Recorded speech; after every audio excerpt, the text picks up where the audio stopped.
Mulai acara ini, kiranya Tuhan boleh menuntun dari awal hingga akhirnya, memberkati Pendeta Parangina ini. Biarlah malam ini, apabila kami keluar nanti, kami bersuka cita, kami bergembira karena firman Tuhan, dan kami pun boleh diubahkan karena kami telah mendengarkan firman Tuhan. Lagu-lagu pujian yang akan kami dengar melalui harmoni maupun kor jemaat jambul, Tuhan juga boleh memberkati. Biarlah semuanya itu untuk kepujian, kemuliaan, serta kebesaran nama Tuhan. Persembahan juga yang akan kami lakukan, Tuhan juga boleh berkati. Kami terima kasih atas janji Tuhan untuk menyertai acara ini hingga akhirnya. Kami berdoa dalam nama Anak Yesus Kristus, Tuhan dan Juru Selamat kami. Amin.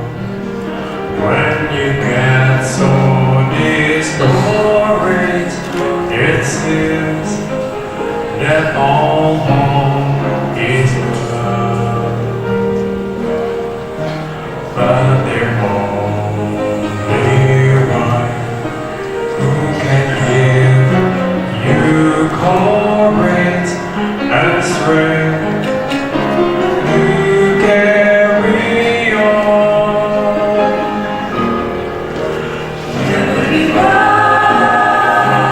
Jesus is coming.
Puji Tuhan karena kita telah dipimpinnya sehingga pada malam ini kita boleh berkumpul bersama-sama mendengarkan firman. Pada malam ini pelajaran yang kita ambil yaitu mengenai hukum kehidupan. Dalam hidup kita, Allah sudah memberikan hukum. Sebenarnya dalam tubuh kita ini, karena kita dijadikan oleh Tuhan, maka Allah sudah membuat hukum di dalam tubuh kita. Kalau umpamanya saudara kurang tidur, maka tubuh saudara akan berbicara.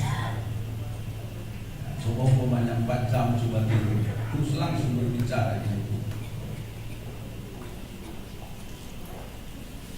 Kalau umpamanya saudara berjalan kaki melewati batas dari kekuatan diri kita, maka tubuh itu sendiri akan berbicara. Allah sebenarnya sudah membuat aturan-aturan di dalam hidup kita, dan inilah yang harus kita perhatikan, karena sering orang tidak memperdulikan, padahal di sekitar kita ini semua Allah sudah lakukan. Kalau orang Yunani katakan, kenapa dunia ini tidak bersentuhan dengan planet-planet yang lain? Orang Yunani adalah banyakkan filosof, pemikir. Orang Yahudi katakan selalu Jehovah, Yahweh, pencipta. Tetapi mereka tidak bisa mengerti. Akhirnya datang yang bernama Yohanes dan Lukas. Dia katakan, Logos. Logos itu artinya planet bulan, planet bintang, planet dunia ini semua teratur berjalan pada porosnya, tidak ada bertabrakan satu dengan yang lain, dan inilah ada yang mengaturnya yang dinamakan Logos. Dan apabila semua mengikuti Logos tersebut, maka dunia dan segala cakrawala ini pun berjalan dengan baik, dan akhirnya mereka menghormati Logos tersebut. Apa itu Logos?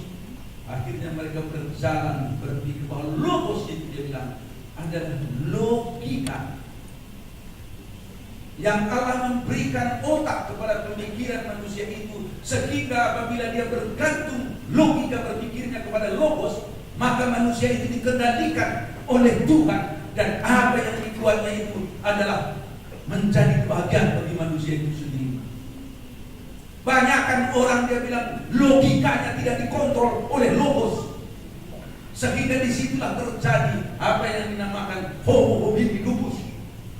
Manusia itu seperti serigala, memangsa sesamanya sendiri, tidak peduli, dan lebih kejam lagi dari serigala. Lihat saja kita dalam hidup ini. Kita manusia yang diciptakan Tuhan, yang sebenarnya bagaimana kehidupan ini, saudara hanya bisa makan sepiring nasi, tidak lebih dari itu. Kalau punya saudara banyak punya duit, atau saudara mau makan sekaleng nasi, saudara akan menderita. Tetap kaya miskin, tetap saja semuanya bagaimana? Hanya sepiring nasi, tidak lebih dari itu. Tetapi sering manusia yang tidak dikontrol oleh Logos tadi, logikanya, karena manusia itu adalah dikontrol oleh keinginan. Itu sebabnya di dalam hukum pada malam ini kita dipelajari nanti bahwa mintalah apa yang kamu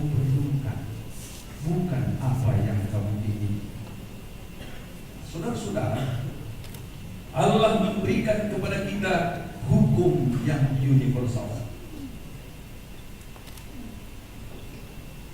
Apa ini hukum ini? Rupanya Alkitab, firman Tuhan sudah memberikan sekurang-kurangnya ada dinamakan hukum-hukum sipil. Inilah yang dinamakan sekarang ini human right. Sebenarnya semua itu datangnya dari Torah. Kalau di dalam Ulangan dikatakan kalau ada umpamanya kamu bekerja lantas tertimpa kambing orang, ini aturan ini. Kalau umpamanya ada seorang lagi dalam persoalan tidak jelas, pergilah dia ke kota perdamaian, kota pengamanan. Sudah ada dari dulu dibuat demikian. Dan kalau ada persoalan antara saudara tidak jelas, supaya jangan dia sempat tertindas di dalam kota ini, dulu dia diamankan. Sebenarnya Alkitab sudah atur sedemikian rupa sehingga bangsa Israel lebih melebihi daripada bangsa-bangsa yang lain. Ada hukum kesehatan di dalam Ulangan 14. Bagaimana supaya kita ini sehat? Karena hidup ini tidak akan kita nikmati kalau kita tetap dalam penyakit. Allah mau kita sehat sejahtera. Allah mau kita sehat-sehat selalu. Tetapi pada malam ini kita pelajari nanti yang disebut hukum moral. Yang membedakan manusia dengan binatang adalah moral. Tetapi manusia sering tidak terkontrol sehingga bertindak immoral. Negara maju, negara yang patuh pada hukum. Keluarga yang bahagia, yang punya aturan dan disiplin. Beragama artinya religio. Dalam kata aslinya orang Spanyol bilang, tetapi religio ini artinya pantang dan tahu. Jadi kalau saudara mengaku beragama, dalam hidup ini ada pantangannya. Tidak boleh sembarangan. Jangan pernah ada orang beragama yang aku kenal dengan agama ini tidak ada pantangannya. Itu cocok dengan aku. Nah, itu bukan beragama. Karena agama itu sendiri memang ada aturan, ada pantangan dalam hidup. Sehingga kenapa perlu ada pantangan dalam hidup ini? Oleh karena kita sudah dipenuhi dengan pelanggaran-pelanggaran.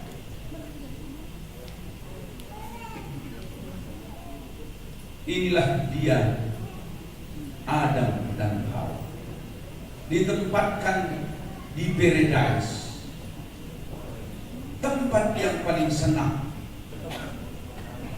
segalanya serba cukup, tetapi kondisional yang dibuat oleh Tuhan. Kamu akan senang, tetapi ada satu aturan, pohon pengetahuan baik dan jahat ini jangan jauh. Satu saja. Kamu akan senang apabila ikuti, kamu langgar, kamu akan menderita. Dan apa yang terjadi? Dia tidak mengontrol hidupnya. Nah, ini yang dinamakan di dalam kalau teologi Islam ada yang disebut akal dan nafsu. Kita hidup ini selalu kontrol oleh akal dan nafsu. Kalau ada seorang anak muda, dia kebetulan pengangguran, ada lewat ibu-ibu di depan Pak, terus dia bilang, ini sasar, ambil saja. Nanti kalau kau dapat isi tas tersebut, kamu akan bersenang-senang selama 1 tahun dengan uang yang ada di sana. Ini nafsu yang katakan, ambil saja 1 bulan, 1 tahun kamu bersenang-senang kesana kemari dengan uang yang ada di sana. Tetapi ada akal yang bicara dalam pikirannya, dia bergumul, dia kata hati-hati, di sana ada polisi. Kalau ketahuan kamu akan digebukin orang. Oh, tapi mulai dia bergumul, akal nafsu. Akhirnya menang si nafsu. Diambil, dirampok. Maling kata orang, dia lari ke sana kemari, mungkin pakai sepeda motor, tahu-tahu dilempar, terjatuh. benar-benar dia digebukin.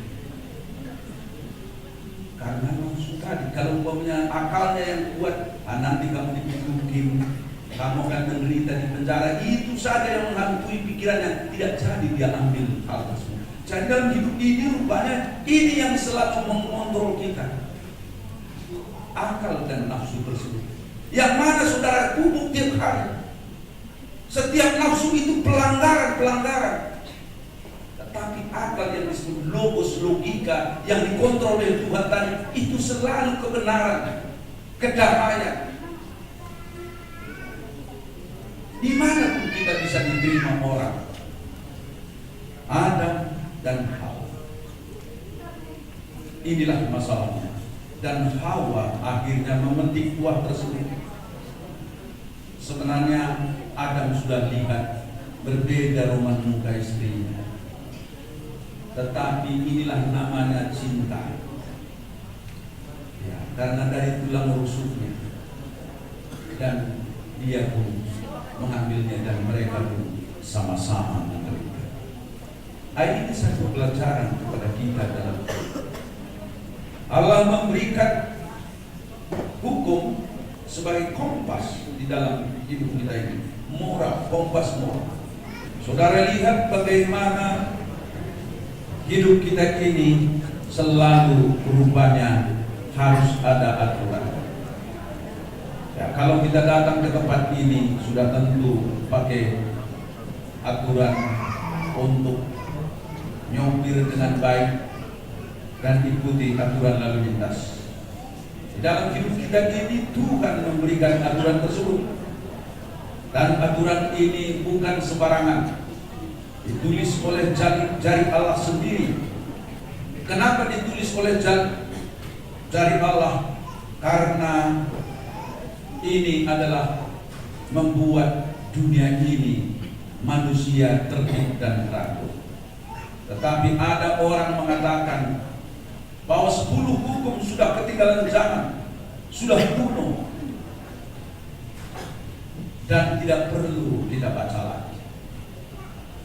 Banyak orang berpikir 10 hukum itu sudah kuno, tetapi sekali dia katakan kuno, maka dia pun akan mengalami problem. Karena di dunia ini 10 hukum ini selalu dimasukkan di dalam undang-undang negara, undang-undang keluarganya. Walaupun negara komunis sekalipun, dia tetap membuat sebagian daripada hukum tersebut kalau mereka itu mau tertib dalam hidupnya. Jadi tanpa hukum manusia itu akan chaos, banyak masalah. Oleh sebab itu Alkitab katakan perbuatan tangannya ialah kebenaran dan keadilan, segala titahnya terpuji.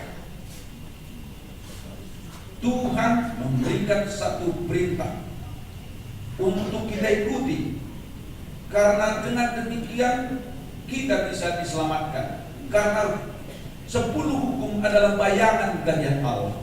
Apabila kita ikuti, maka tabiat Allah itu akan terpancar di dalam kehidupan kita, sehingga kita pun bisa diselamatkan. Ini adalah kota Los Angeles, luar biasa. Kota yang berjuta ini semua harus mengikuti aturan. Kalau tidak, bisa bermasalah. Di dunia ini kurang lebih 40 juta aturan dan undang-undang. Ada mungkin undang-undang dasar negaranya. Di samping itu peraturan pemerintahnya, ada peraturan adat, peraturan etnik dan lain sebagainya. Bayangkan puluhan juta supaya manusia itu bisa berjalan tertib dan teratur. Itu pun tidak tertib juga. Tetapi Allah hanya memberikan 10 hukum. Dan 10 hukum ini banyak maknanya. Ini saja diturut menjadi satu fondasi di dalam negara, di dalam keluarga, dan di dalam kehidupan masyarakat. Saudara lihat di sini banyak sekarang ini demonstrasi oleh karena dianggap kurang adil. Dan yang paling menarik adalah kalau laki-laki yang demonstrasi masih baik, tetapi kalau sudah wanita yang demonstrasi, saya sudah lihat di Surabaya, polisi pun tidak berkutik. Karena salah-salah dia buka bajunya. Apa yang terjadi, tutup mata tinggal polisi. Jadi sekarang ini, apalagi sekarang ini abad emansipasi, ya. Kita lihat di situ bagaimana sebenarnya dunia kita ini sudah banyak tantangan. Ya, inilah dokumentasi wanita berdemonstrasi.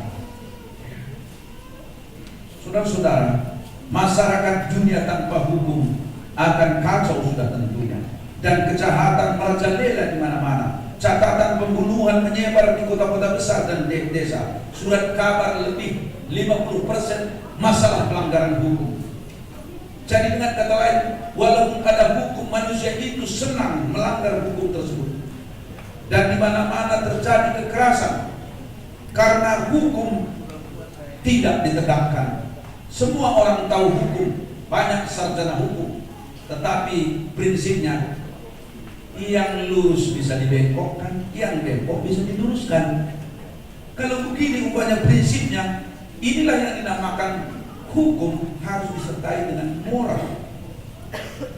Karena kalau moral itu yang mengkontrol, itu yang saya katakan tadi, logos, logika manusia yang dikontrol oleh logos.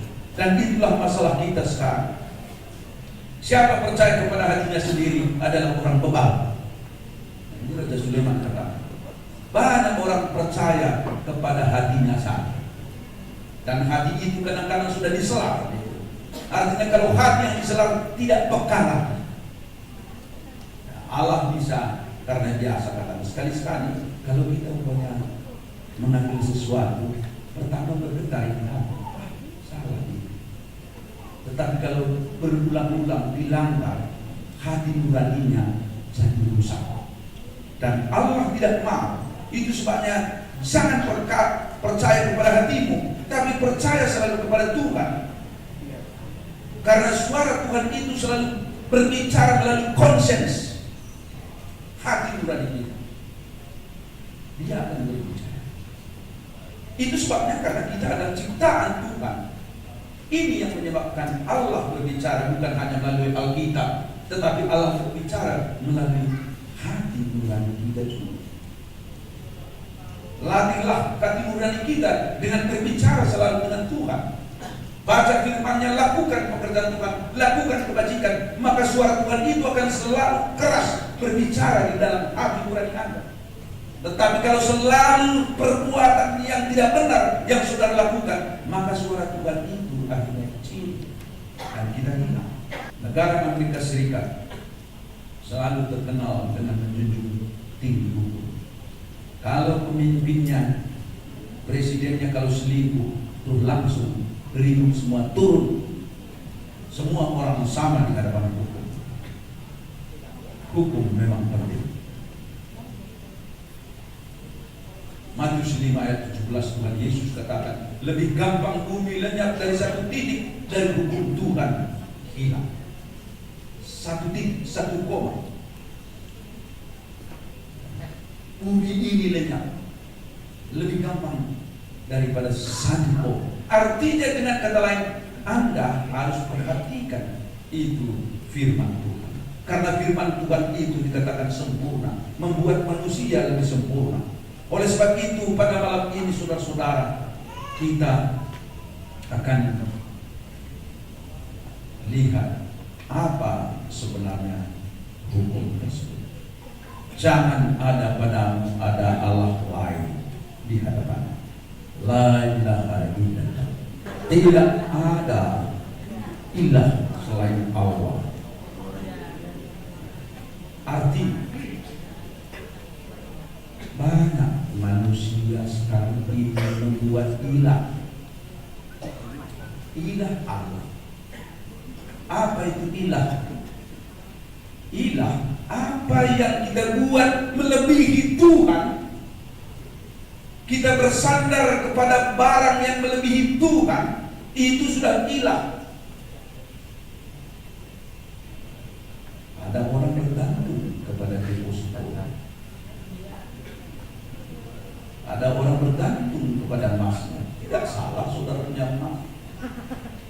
Tapi jangan bergantung di sana. Karena kalau nanti ber-KKR pun kita, kalau ada emas kita di rumah, jangan. Bagaimana? Jadi di mana ada hartamu, di situ hati. Boleh banyak harta di dunia ini, tapi jangan di situ hati, saudara. Ya. Boleh, tapi itu hanya sebagai satu alat untuk melayani sesama manusia. Karena kita hidup di dunia ini kan hanya 70 tahun, kata Raja Daud. Tidak salah, tetapi jangan taruh hatimu di harta tersebut. Karena harta itu dikatakan Raja Sulaiman katakan seperti burung yang sebentar bisa terbang, hilangnya lenyap. Ini selalu kita baca, tetapi memang sangat menarik sekali. Karena dikatakan jangan kamu menyembah Mammon dengan Tuhan. Mammon, money. Kan? Siapa yang tidak senang lihat uang? Uang pendeta sekali. Begitu lihat uang, lain. Inilah kuasanya luar biasa. Tetapi jangan kuasa ini lebih besar daripada kuasa Tuhan. Ini yang harus kita latih diri kita masing-masing. Sehingga dikatakan jangan kamu membuat ilah. Anak-anak muda, saya pernah berpuluh tahun menjadi pembantu rektor.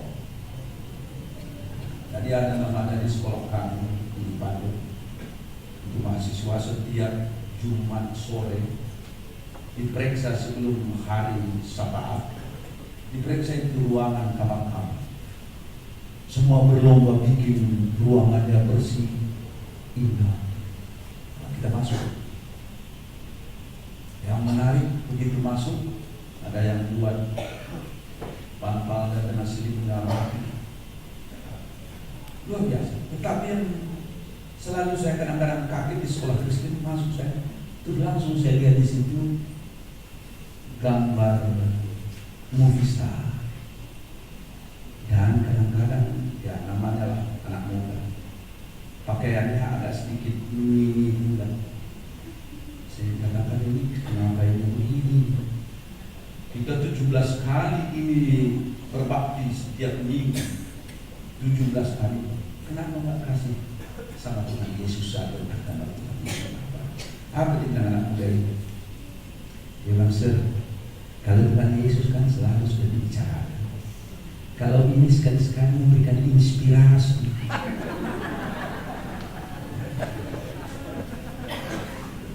Sudah lihat di situ, tadi hilang. Kita harus jauhkan hal tersebut. Hukum kedua, jangan membuat bagimu patung dan menyembah. Sekarang ini orang membuat patung, mungkin patung Tuhan Yesus. Kenapa kita tidak boleh menyembah patung Tuhan Yesus? Walaupun patung itu patung Tuhan Yesus. Karena patung, namanya patung adalah buatan manusia, diukir oleh manusia. Allah menciptakan kita. Jangan pernah sembah yang kamu ciptakan, tapi itu saya yang ciptakan, manusia yang ciptakan.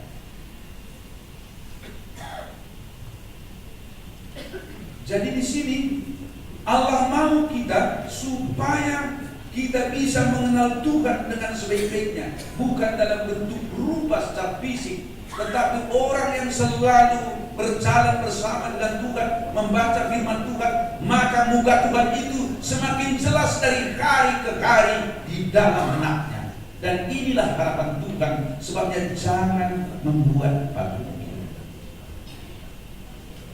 Jangan menyebut nama Tuhan Allahmu dengan sembarangan. Nama Allah itu ajaib dan luar biasa. Jehovah, Jah. Ada yang katakan El Shaddai. Kalau El Shaddai sama dengan orang Muslim bilang kalau sudah disebut itu tidak peduli apapun, kita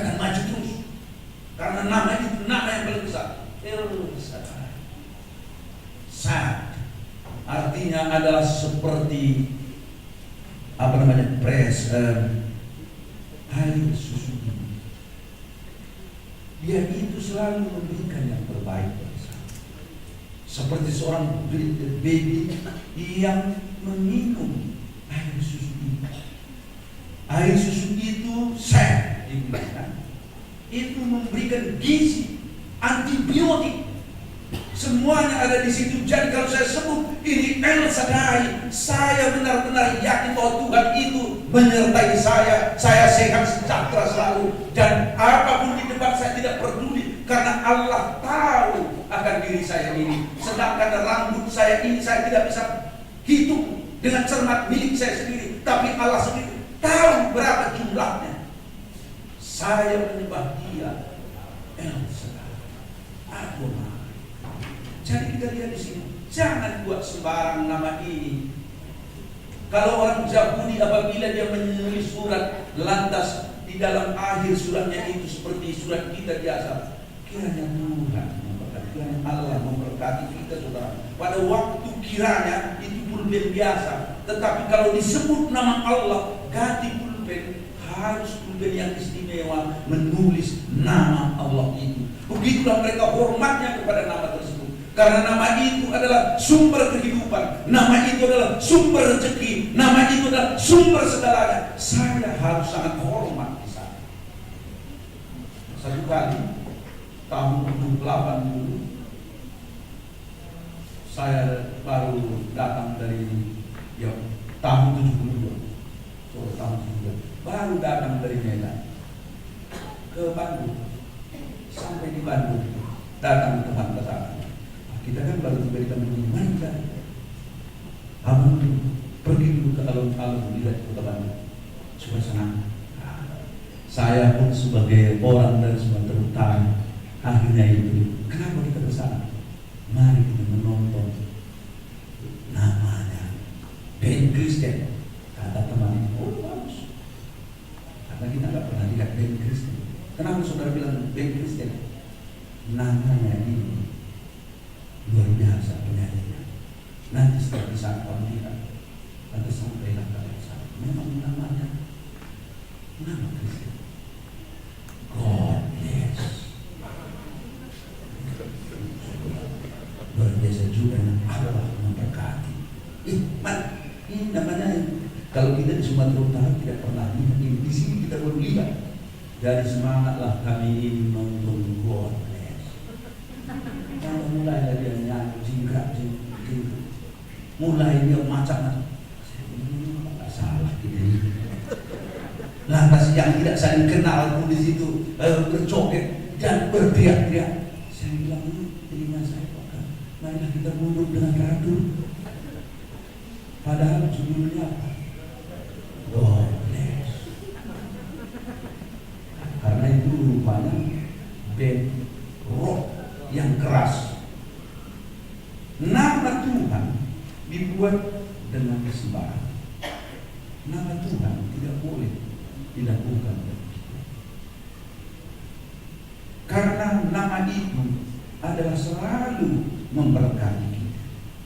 Kita harus puji dan muliakan, karena nama itu adalah nama yang indah. Jangan pernah main-main dengan nama tersebut. Hukumnya keempat, ingatlah dan kuduskan hari Sabat. Ini akan kita pelajari nanti lebih mendalam. Tetapi intinya di sana bahwa 6 hari buat kita, 1 buat Tuhan. Kenapa demikian? Supaya kamu menikmati hidup.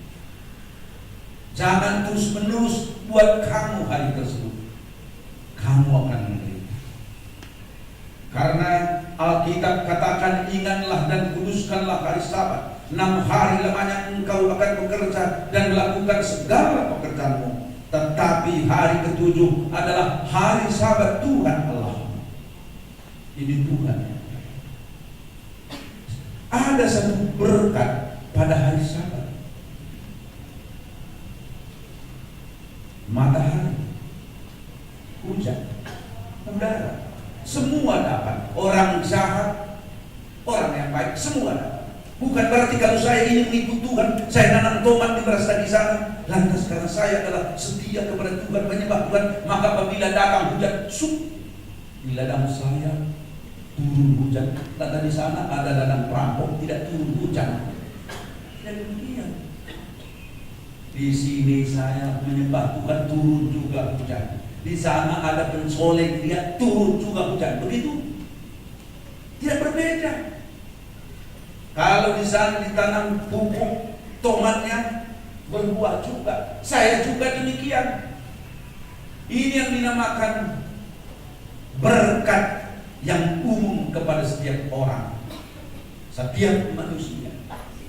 Tetapi ada berkat istimewa yang memelihara hari Sabat. Ini memelihara hari Sabat itu diberikan Tuhan kesehatan, diberikan Tuhan hikmat, diberikan Tuhan tambahan dari segala. Dan ini ada yang dinamakan special blessing, berkat yang tersendiri diberikan kepada orang pemelihara hari Sabat. Dan sampai sekarang ini, kalau orang memelihara hari Sabat dengan sesungguhnya, tidak pernah kecewa. Lihat saja orang macam ini. Dia diberikan hikmat. Kemarin kita sudah belajar. Hikmat ini yang mengatur segala dunia ini. Hikmat itu yang mengatur rumah tangga dengan baik. Hikmat itu yang selalu membuat orang melebihi dari yang lain. Dan ini kita bisa berdapat apabila kita mengikuti hari Sabat. Berkat spesial, bukan berkat umum. Saudara-saudara, hari Sabat adalah penting. Allah menciptakan dunia ini 6 hari dan hari ke-7 dia berhenti. Allah menciptakan, luar biasa Allah yang kita senang, yang disebut ex nihilo, yang dari tidak ada menjadi ada. Kalau manusia yang dari ada kepada ada, tapi dia dari tidak ada jadi demikian jadi. Jadi bintang-bintang jadi. Ini kuasa dari Tuhan. Kita juga kalau tidak ikuti hari Sabat tersebut, Allah mencipta, Allah memberikan hikmat kepada kita. Karena dunia ini adalah Allah pemiliknya. Dia yang mengatur segalanya. Nafas kehidupan kita pun datangnya daripada Dia. Hukum yang kelima, hormatilah ayahmu dan ibumu. Nah, ini kita lihat kalau orang-orang Chinese ini sangat ditekankan supaya dapat rezeki. Kenapa? Anak harus menghormati orang tua dengan penuh kasih sayang, dengan membangun relasi baik dan memberi kontribusi perkembangan keharmonisan keluarga. Anak wajib membantu orang tua terlebih saat dalam susah, sakit, kesepian atau usia lanjut. Menghormati orang tua. Orang tua dalam kebapaan Allah bertanggung jawab mendidik anak-anak dan menjadi guru iman yang pertama. Orang tua menyediakan kebutuhan material dan spiritual pada anak serta memberi nasihat bijaksana untuk kehidupan anak tersebut. Jadi di sini anak menghormati orang tua, tetapi orang tua pun harus bertanggung jawab terhadap anaknya. Timbal balik. Dan hukum kelima ini mewajibkan hubungan yang baik dalam keluarga. Entah apapun kesibukan kita, kita harus ada yang namanya family time, waktu keluarga. Karena hukum ini tadi tidak akan bisa dilaksanakan apabila tidak ada waktu kita dengan keluarga. Apa dikatakan oleh Alkitab? Anak-anakmu adalah harta pusaka. Orang tua juga tidak pernah bercita-cita kepada anaknya yang jelek-jelek. Oleh sebab itu, di sini ada satu hubungan yang baik. Biasanya kalau orang tua yang memberikan makanan rohani yang cukup kepada anak-anaknya, maka anak-anaknya pasti menghormatinya. Nah, saudara-saudara, ini juga menjauhkan kita untuk selalu setelah mati orang tua baru kita hormati. setelah orang tuanya mati, dia buat kuburan yang megah-megah. Sebenarnya dia bukan menghormati orang tua, hanya menghormati dirinya sendiri. Dan ini dilarang oleh Tuhan. Sederhana saja, kalau saudara pergi ke Yerusalem, di kota Yerusalem, dua namanya Gehenna. Di sana kuburan tidak boleh mewah-mewah, sederhana. Masuk sana tidak ada tanda demikian. Tidak boleh buat satu kerajaan di kerajaan orang mati. Kita ini banyak begitu. Kalau sudah mati dibikin kerajaannya di situ. Luar biasa sekali kita bikin semua. Maka ini kuburan siapa? Ini kuburan Opung Pranginani. Yang di Opung itu nggak tahu lagi. Hanya Pranginaninya yang hebat. Kalau datang banyak tanah karo sana, oh hebat memang Pranginani. Dia yang saya yang dipuji. Nah ini kita harus hindari hal-hal demikian. Sederhana tetapi pada waktu hidup kita lakukan dengan baik. Hukum yang keenam, jangan membunuh. Apa artinya ini? Jangan dendam. Ya, kalau membunuh mungkin kita tidak akan membunuh, terus langsung ditangkap polisi. Tetapi ada orang yang selalu membunuh secara langsung.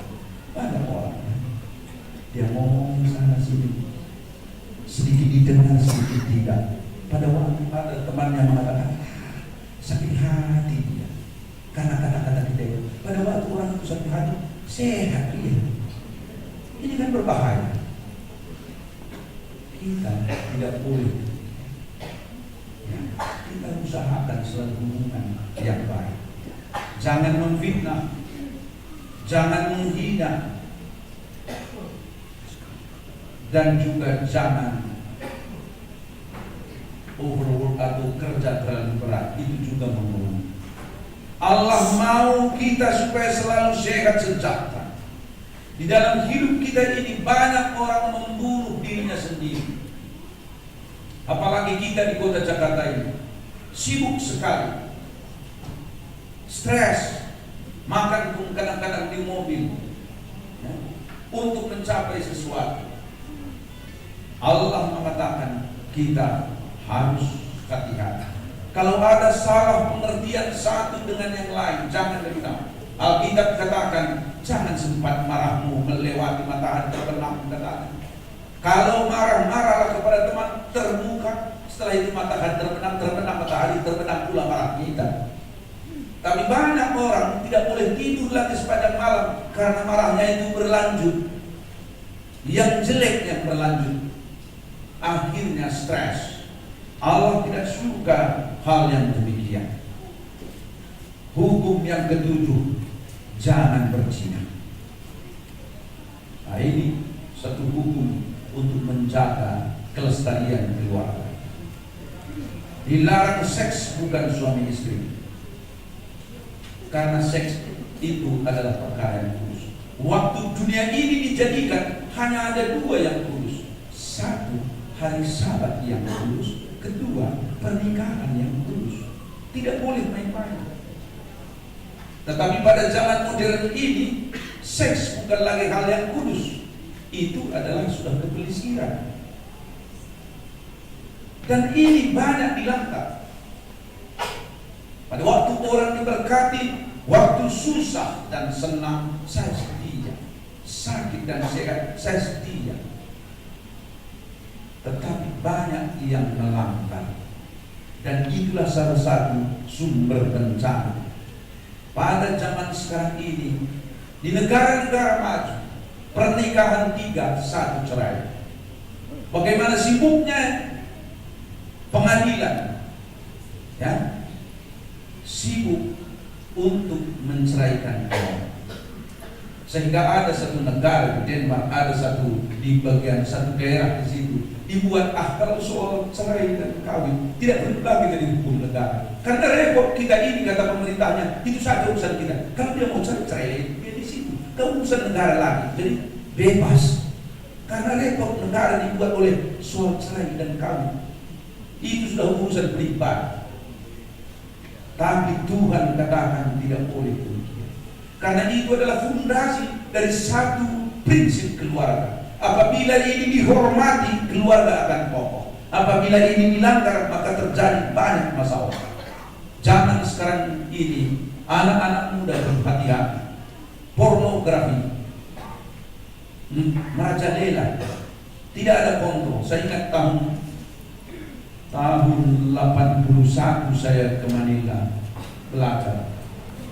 Terus langsung kalau ada upaya yang aneh-aneh, baru pertama saya ke sana agak bebas juga. Saya lihat bagaimana ini negara Kristen tapi itu dibikin di sini X-rated.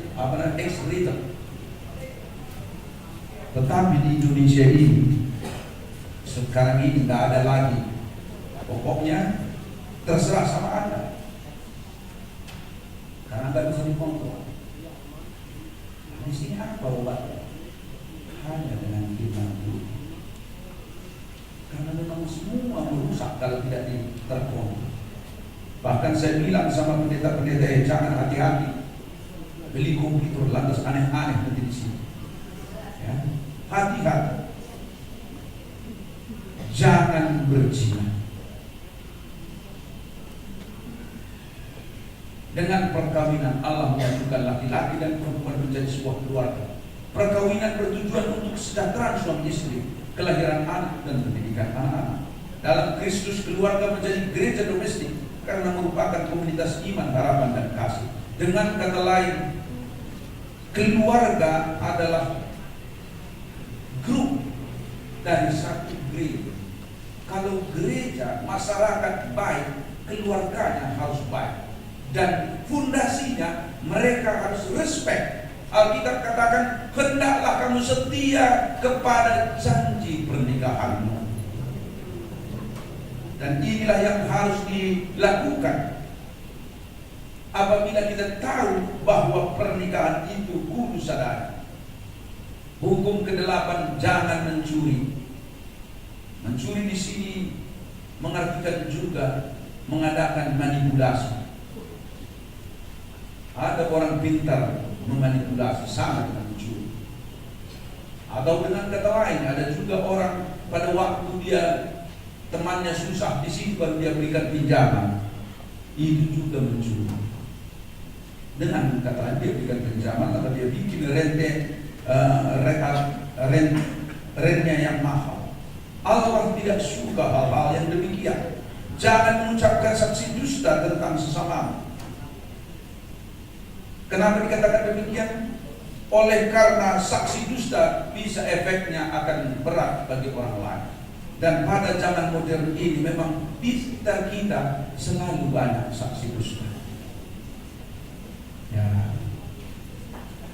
anak-anak muda, kalau yang benar-benar kita ceritakan, orang tidak interest. Tetapi kalau umpamanya sudah mulai ada dusta-dustanya, sangat menarik.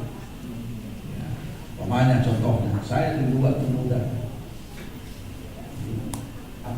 nonton film, ada orang lompat, bisa lompat di atap rumah, pakai silat, luar biasa juga hebat ya.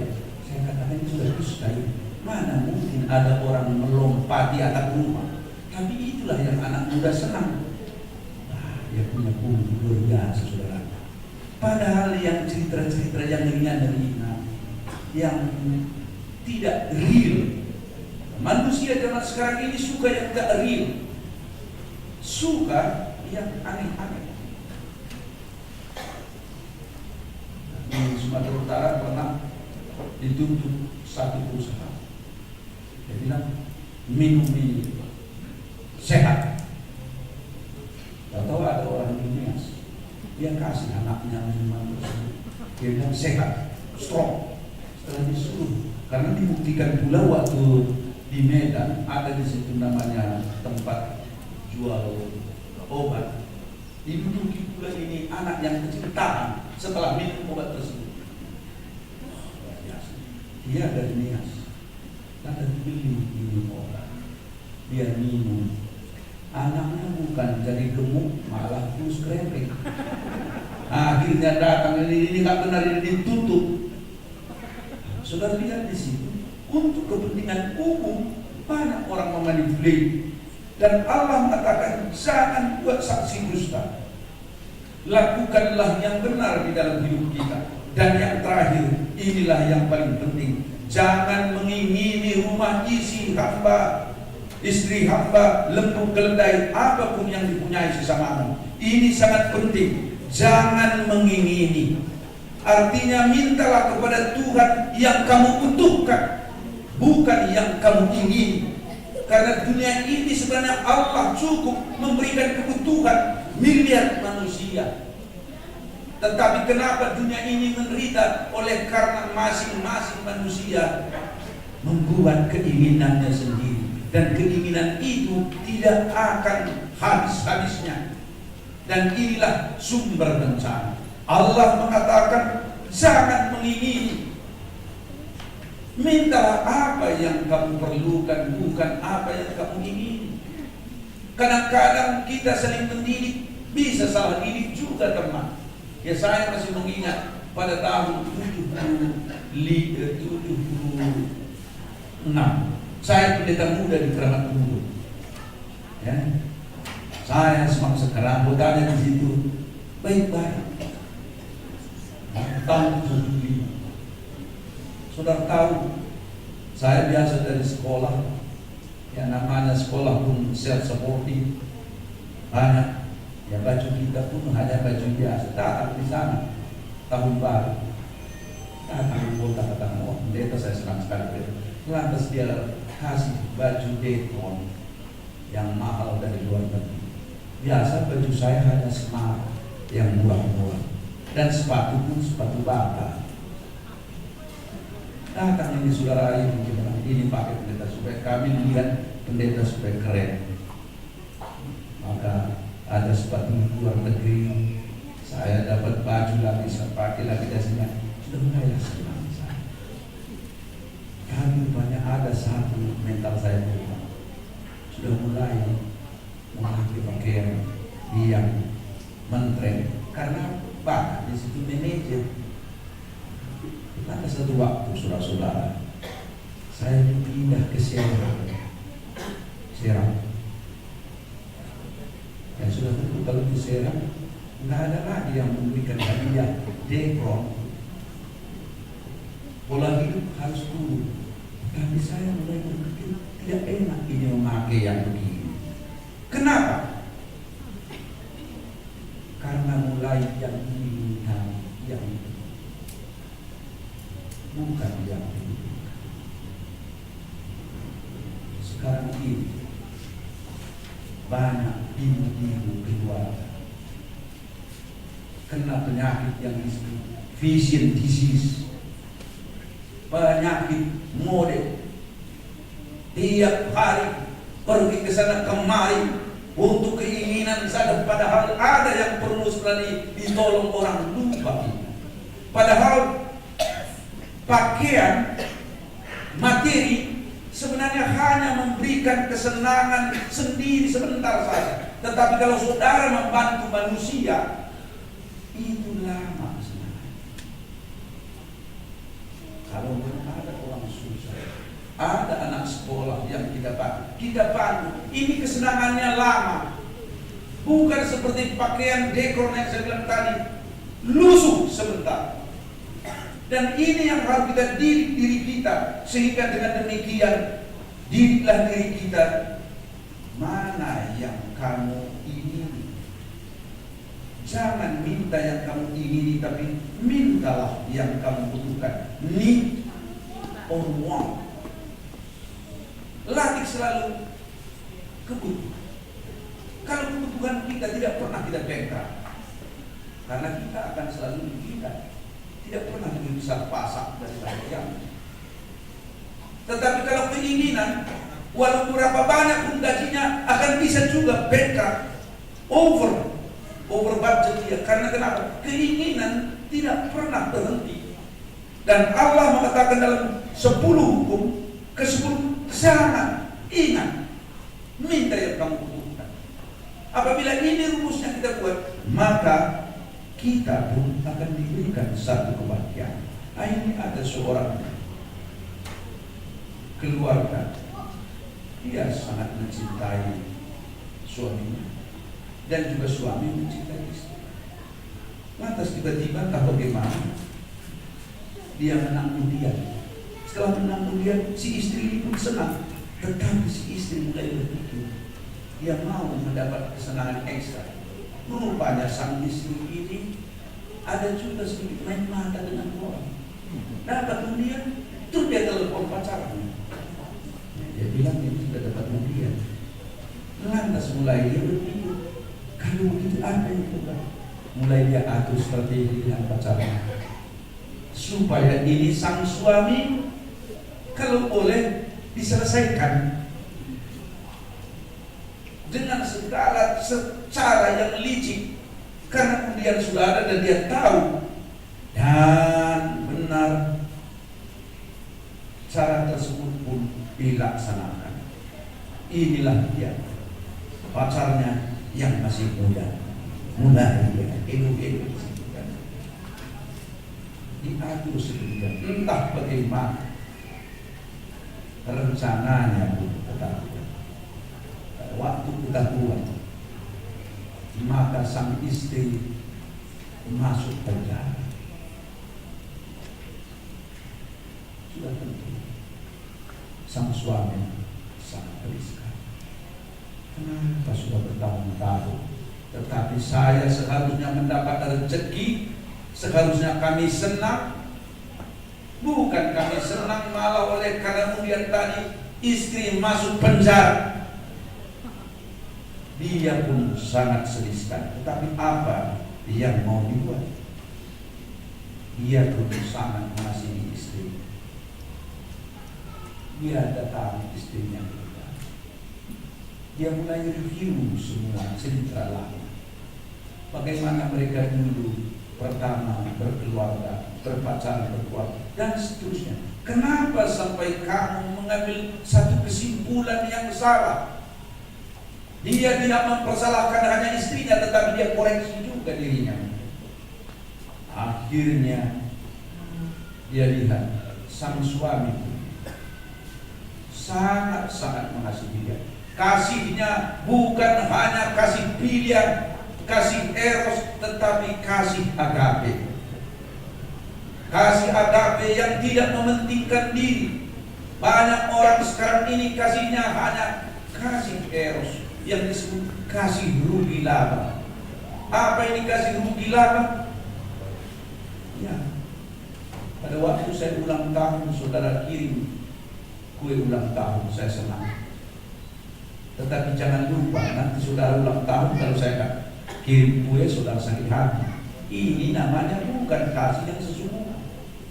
Kasih agape tadi yang berbicara, dan dia datang dan dia mengatakan, saya tidak mau membiarkan istri saya di dalam penjara. Saya sudah lihat apa latar belakangnya, dan setelah itu dia katakan, saya ampuni.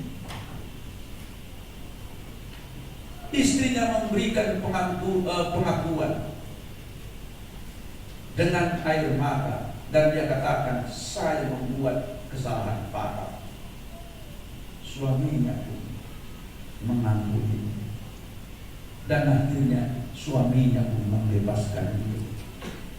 Apa yang terjadi setelah suaminya berusaha untuk membebaskan dia? Mulai mukanya pun cerah, mulai dia senyum, karena dia tahu bahwa kasih suaminya ini, sekarang baru dia tahu bahwa suaminya itu betul-betul sangat mencintai dia. Dan apa yang terjadi, saudara-saudara? Dia katakan, aku mencintaimu selama-lamanya. Dan dia pun berbahagia. Dia teriak karena dia dicintai oleh suaminya dengan sepenuh hati. Dulu dia tidak tahu, tapi sekarang dia sudah lihat bukti. Sebenarnya demikian juga Tuhan Yesus kepada kita. Kita ini semua saudara-saudara pelanggar hukum. Setiap hari kita berbohong, setiap hari kita memfitnah, setiap hari kita kurang hormat, setiap hari kita melakukan perzinahan.